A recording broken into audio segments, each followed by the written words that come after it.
Nathan Judo. I'm here with Wolves reporter Tim Spiers. Tim, on another deeply disappointing result for Wolves. Yeah, a hugely disappointing result today. I felt Wolves were much better than they were against Brentford on Wednesday. Yeah. Perhaps a little unlucky today. I mean, it's two decent teams going at each other, hell for leather. A really tempestuous game, lots of challenges flying in, lots of shots, lots of blocks. And Middlesbrough won on the day, and Wolves were, they were a bit unlucky. I think you could probably overanalyse that one a bit too much. It's not been as bad as it was in recent weeks. Yeah. But it obviously is just hugely disappointing.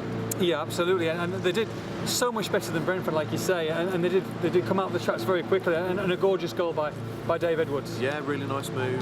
Ken McDonald, one of his rare kind of ventures forward, really. Didn't do that enough. Lovely cross from Goldborn, who again hasn't got forward very much this season, and a great header from a returning David Edwards. And he was one of the better players today. But that just shows you what happens when you play players in their correct positions. Yeah. He's been putting square pegs in round holes far too often this season. But Wolves had much more balance about them today. There were a couple of players who didn't quite perform to their best. But much more balanced, much more solid, creating some good openings. And if they do that week after week, then they'll win more than they lose, I think. Yeah, but this is a good Middlesbrough side, one of the best squads in the Championship, and yet you felt they needed that second goal, didn't they? They did, and they had some really good chances. The James Henry one at 1-0 was the killer, really. It was a great save. But it was crazy how many times Middlesbrough got in, heroic last-ditch blocks from goal-bound efforts. I mean, there was one from Afobe just before the Henry chance. There was one from Jack Price when it was at 2-1. There was another couple in injury time from Afobe and Danny Bart. These are defenders making these boxes, not the keeper.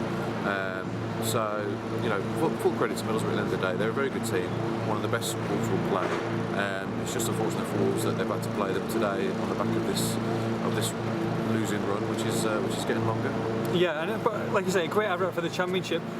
On the negative side, speaking to the fans afterwards, they are disappointed with the defence and obviously the lack of depth in the defence, and you can understand that. Well, it's been highlighted all week long. I mean, I've done a piece before the game today saying how short they are at the back, and now they've got another defender out. It's a lack of planning amongst the recruitment side to not have enough players in the squad. They'll have Dominic Orford back probably next week, but they've still got only 4 defenders. Can he play at centre half? Yeah. They really should be looking to bring a lone player in, and I think the fans have every right to be annoyed with kind of the depth of the Wolves squad, and also the lack of quality that they have in certain areas. Yeah, really disappointing run of results. It's not going to get any easier. Halloween against Birmingham City. Gosh. I mean, dearie me. I mean, it's just the last game they won. It's the last game they won. A local derby. Wolves fans forever compare themselves to, or the team rather, to Albion and Blues. How they're getting on, and Blues have got so much less money than Wolves. Probably a smaller squad as well, and yet they're flying. They are. I lost today, but I mean they're a fantastic run of form. Absolutely. So if Wolves go there and get beat, get turned over, then the fans will be asking some serious questions of Kenny Jackett. I mean that would be 4 on the spin. I've just spoke to Kenny. He's positive. He's pleased with the performance. But there's a lot of serious questions that have been asked to Wolves at the moment, and at the moment they're not answering those questions. Absolutely disappointing afternoon for Wolves, and for all the post-match reaction, make sure you log on to expressandstar.com.